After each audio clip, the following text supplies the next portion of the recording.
సంగారెడ్డి జిల్లా తొగరపల్లిలో భారీ ఫుడ్ ఇండస్ట్రీకి శంకుస్థాపన చేసిన అనంతరం మంత్రి శ్రీధర్ బాబు మాట్లాడుతున్నారు. లైవ్ లో చూద్దాం. స్థానికులకి ఉద్యోగ అవకాశాలు రావాలని పెట్టుబడులను పెద్ద ఎత్తున ఆకర్షిస్తూ ఉన్నాం. చాలామంది ముందుకు వస్తూ ఉన్నారు. దానికి కావాల్సిన అవసరాలు తీర్చడానికి మా టీజీఐఎస్కి సంబంధించిన చైర్మన్ గారు, అదేవిధంగా ఎండి గారు, ఈరోజు వేదికపై ఉన్న మా ఈడీ గారు పవన్ గారితో పాటు స్థానికంగా ఉన్న మా ఐఏసీ అధికారులు రైతులతోని స్థానికులతోని ఒప్పించి మెప్పించి భూసేకరణ కార్యక్రమ భాగంలో మీరందరూ కూడా పాత్రదారులు కావాలని ముందుకు నడుస్తూ ఉన్న తరుణంలో నేను హృదయపూర్వకంగా ఈ ప్రాంత రైతులకు కూడా హృదయపూర్వకంగా ప్రభుత్వం తరఫున వారికి కృతజ్ఞతలు తెలియజేస్తూ ఉన్నాం. ఎందుకంటే వారు మేము చేస్తూ ఉన్న ఆలోచనకి వారు సహకరిస్తూ ఉన్న తరుణంలో వేదికపై స్థానికంగా ఉన్న ప్రజాప్రతినిధులు కూడా పూర్తి స్థాయిలో ప్రోత్సాహం చేస్తూ ఉన్న తరుణంలో రేపు రాబోయే కాలంలో ముఖ్యమంత్రి గారి ఆలోచన 3 ట్రిలియన్ ఎకానమీ 2047 అంటే స్వాతంత్రం వచ్చి 100 సంవత్సరాలు పూర్తి చేస్తూ ఉన్న సందర్భంలో దేశ జాతీయ ఉత్పత్తిలో మనం కూడా 10% మనవంతు పాత్ర వహించాలని మరి తెలంగాణ రైజింగ్ అని 3 ట్రిలియన్ ఎకానమీ చేయాలని ఆలోచన చేస్తూ ఉన్నాం. అందుకోసమే హైదరాబాదు ఔటర్ రింగ్ రోడ్ లోపడున్న ప్రాంతం క్యూర్ ప్రాంతంగా, ఆవలున్న ప్రాంతం ప్యూర్ ప్రాంతంగా, దానికి సంబంధించి ఇంకా వ్యవసాయ ఆధారిత ప్రాంతాలను పరిశ్రమలు ఏర్పాటు చేసుకొని రేర్ ప్రాంతాలుగా గుర్తించి ముందుకెళ్తా ఉన్నాం. ఈరోజు ఇక్కడ మనకు కావాల్సింది పరిశ్రమలు వస్తాయి. ఇలాంటి ఫుడ్ ప్రాసెసింగ్కి సంబంధించి ఫుడ్ ప్రాసెసింగ్ హబ్లు ఏర్పాటు చేయాలని ఆలోచన చేస్తూ ఉన్న తరుణంలో కేవలం నామమాత్రంగా కాకుండా మేము ఈరోజు చెప్తా ఉన్నాం. ఇక్కడ ఉన్నారు పెద్దలు జగారెడ్డి గారు.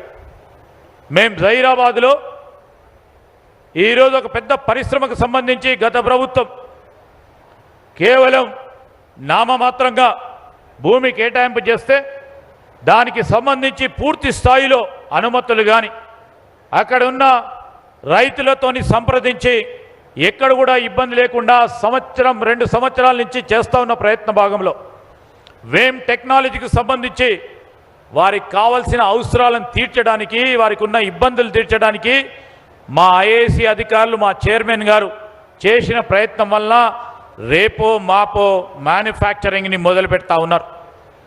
ఆ క్రమంలో మా ఎంపీ గారు షెట్కార్ గారు కూడా అనేక సందర్భాల్లో ఆ సంస్థ అధినేతతో వచ్చి ఇక్కడున్న మా చైర్మన్ సెట్విన్కి సంబంధించిన చైర్మన్ గారు కూడా వచ్చి ఆ సంస్థ డిఫెన్స్కు సంబంధించింది కేవలం నామమాత్రంగానే అక్కడ భూములు ఇవ్వటం జరిగింది. దానికి సంబంధించిన అనుమతులు, దానికి సంబంధించిన కార్యక్రమాలు పూర్తి స్థాయిలో చేయాలంటే ఈరోజు ఆచరణ యోగ్యమైన కార్యక్రమం చేస్తే రేపో మాపో వారు మ్యానుఫ్యాక్చరింగ్ కార్యక్రమాన్ని మొదలు పెడతా ఉన్నారు. ఇది మా చిత్తశుద్ధి, ఇది మా కార్యదీక్ష. ముఖ్యమంత్రి గారు కూడా ఆలోచన అదే. ఈరోజు మొత్తం మనకు కావాల్సింది ఈ ప్రాంతానికి సంబంధించి ఇంతకుముందు నేను గిరీష్ జైన్ గారికి చెప్తా ఉన్నాను. మొత్తం వ్యవసాయానికి సంబంధించి వ్యవసాయ ఆధారిత పరిశ్రమలు ఏర్పాటు చేయాలి. ఇంతకుముందు రఘునందన్ రావు గారు చెప్పినట్టు ఇటువైపే కాదు, అటువైపు తూప్రాన్, నర్సాపూర్ అటువైపు కూడా పరిశ్రమలు రావాలి.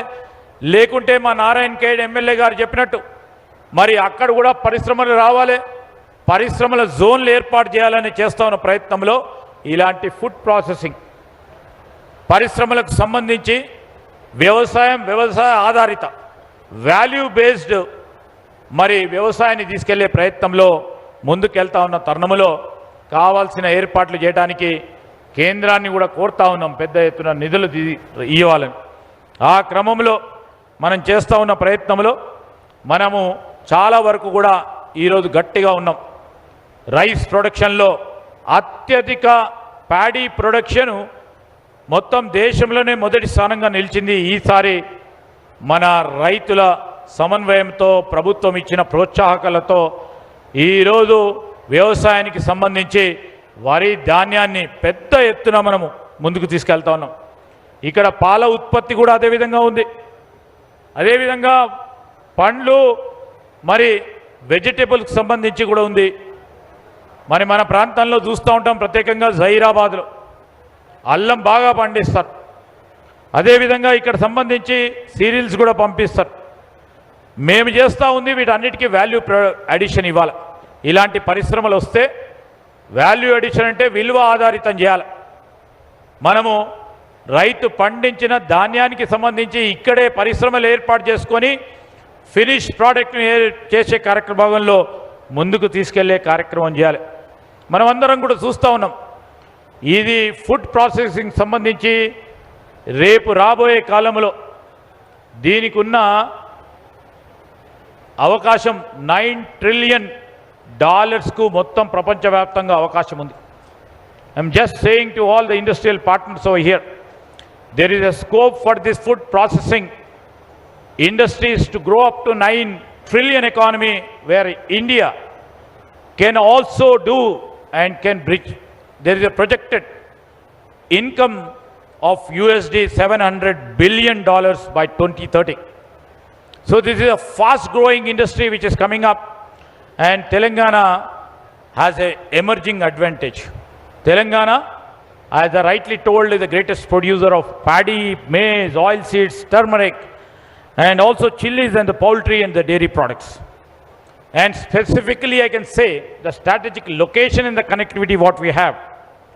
Telangana is centrally located, which provides seamless connectivity to north and south, and which we have very good internationally air cargo services, and we have absolutely seamless road connectivity all through the nation, and we have built international quality